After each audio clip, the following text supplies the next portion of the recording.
मानव समाचार मानवता के हक में। अस्सलाम वालेकुम या रसूलुल्लाह सल्लल्लाहु अलैहि वसल्लम। आलम इस्लाम को जितनी ईद मिलादुन्नबी मुबारक हो। दरगाह खुद्दामीन कमेटी खुल्दाबाद की जानिब से एक ज़रूरी ऐलान। अल्हम्दुलिल्लाह हर साल की तरह इन साल भी 12 रबीउल अव्वल शरीफ ईद मिलादुन्नबी के दिन पैरहन रसूल सल्लल्लाहु अलैहि वसल्लम की ज़ियारत करवाई जाएगी, मगर जो हर साल सुबह सादिक तहज्जुद के वक्त से होती है, इंशाअल्लाह इस बार ज़ायरीन के एहतमाम के लिए पीर के दिन यानी 12वीं शब में ही बाद नमाज इशा ज़ियारत का सिलसिला शुरू हो जाएगा।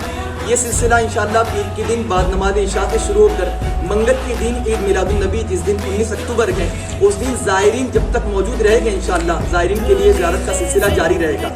मैं तमाम आशिकान रसूल से गुजारिश करता हूँ कि आप कसीर तादाद में ज़ियारत के लिए यहाँ पर तशरीफ़ लाएँ, इस मैसेज को लोगों तक फॉरवर्ड करें और जो अफवाहें आपको चल रही है कि इस बार ज़ियारत नहीं होंगी, उन अफवाहों पर ध्यान ना दें, बल्कि अपनी जिम्मेदारी के साथ आप लोगों तक इस मैसेज को फॉरवर्ड करें। दरगाह कमेटी खुद्दामीन की जानिब से ये खास करके ऐलान किया जा रहा है। इंशाअल्लाह बाद नमाज इशा ही ज़ियारत का सिलसिला जारी रहेगा पीर के दिन रात से, तो मंगल के दिन जब तक ज़ायरीन रहेंगे इंशाअल्लाह ज़ियारत का सिलसिला जारी रहेगा।